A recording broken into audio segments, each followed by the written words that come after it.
Pendakwa raya akui peranan Jolo, kenapa Najib masih didakwa? Akhirnya pihak pendakwa raya dalam kes 1MDB mengakui kewujudan dan peranan Jolo dalam skandal yang mencorak perjalanan negara ini. Timbalan pendakwa raya Ahmad Akram Garib dengan tegas menyatakan bahawa Jolo bukanlah watak rekaan, tetapi seorang individu yang terlibat secara langsung dalam banyak transaksi yang membabitkan 1MDB. Ini adalah pengakuan yang mencuri perhatian ramai dan menimbulkan lebih banyak persoalan berbanding jawapan. Dengan penyebutan nama Jolo yang begitu kerap dalam perbicaraan, pertanyaan timbul mengenai kehadirannya yang tidak pernah didakwa secara langsung. Ahmad Akram menyatakan bahawa Jolo ada di mana-mana dalam kes ini dan keterlibatannya disokong oleh keterangan saksi termasuk bekas pengerusi 1MDB dan pegawai khas Najib. Jadi jika Jolo begitu jelas keterlibatannya, kenapa dia tidak dibawa ke muka pengadilan? Ini adalah hujah yang aneh dari pihak pendakwaan. Adakah mereka selama ini menganggap bahawa kewujudan Jolo hanya sekadar halusinasi? Pihak polis sudah mengeluarkan permintaan untuk menempatkan Jolo dalam red notice Interpol, menunjukkan betapa seriusnya pihak berkuasa terhadap individu ini. Namun persoalan yang mengusik minda ramai ialah mengapa Jabatan Peguam Negara masih meneruskan pendakwaan terhadap Najib tanpa menangguhkan kes ini. Jika pihak pendakwaan mengakui bahawa Jolo adalah individu yang terlibat dalam penyelewengan 1MDB, apakah logik di sebalik terus mendakwa Najib? Ini tidak hanya menimbulkan keraguan terhadap keabsahan kes yang dibawa, tetapi juga menggambarkan bagaimana sistem keadilan kita boleh dipertikaikan. Apa yang berlaku dalam kes ini adalah cerminan kepada kegagalan sistem untuk membawa semua pihak yang bertanggungjawab ke muka pengadilan.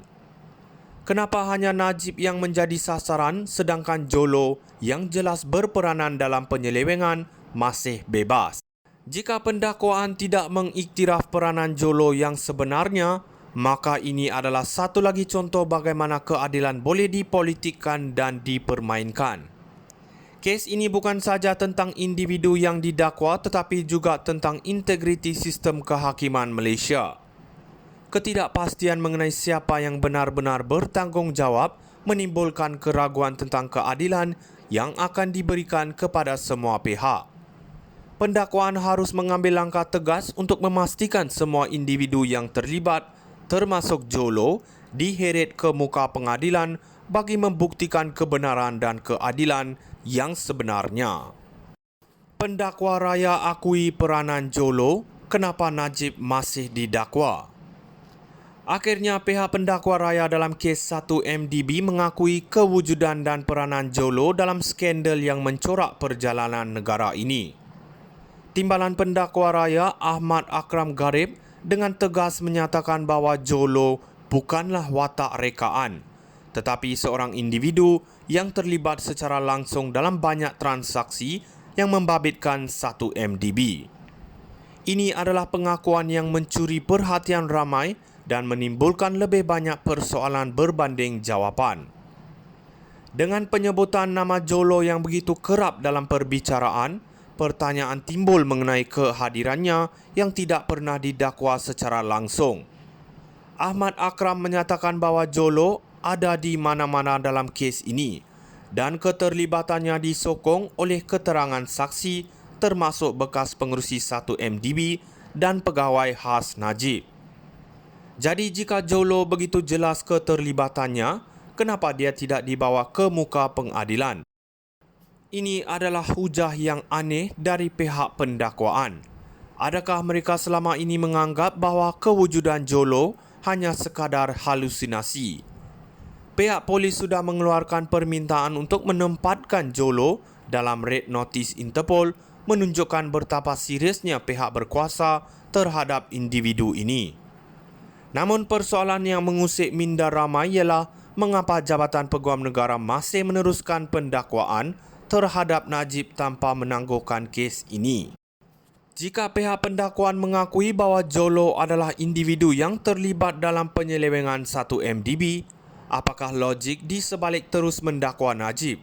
Ini tidak hanya menimbulkan keraguan terhadap keabsahan kes yang dibawa, tetapi juga menggambarkan bagaimana sistem keadilan kita boleh dipertikaikan. Apa yang berlaku dalam kes ini adalah cerminan kepada kegagalan sistem untuk membawa semua pihak yang bertanggungjawab ke muka pengadilan. Kenapa hanya Najib yang menjadi sasaran sedangkan Jolo yang jelas berperanan dalam penyelewengan masih bebas? Jika pendakwaan tidak mengiktiraf peranan Jolo yang sebenarnya, maka ini adalah satu lagi contoh bagaimana keadilan boleh dipolitikkan dan dipermainkan. Kes ini bukan saja tentang individu yang didakwa tetapi juga tentang integriti sistem kehakiman Malaysia.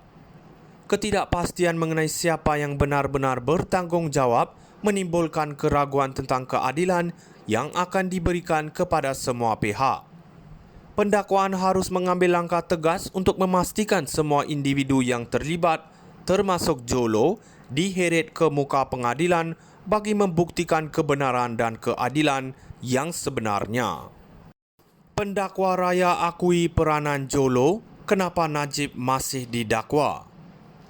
Akhirnya pihak pendakwa raya dalam kes 1MDB mengakui kewujudan dan peranan Jolo dalam skandal yang mencorak perjalanan negara ini.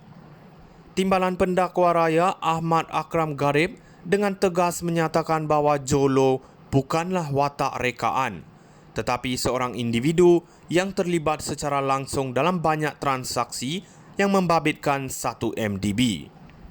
Ini adalah pengakuan yang mencuri perhatian ramai dan menimbulkan lebih banyak persoalan berbanding jawapan.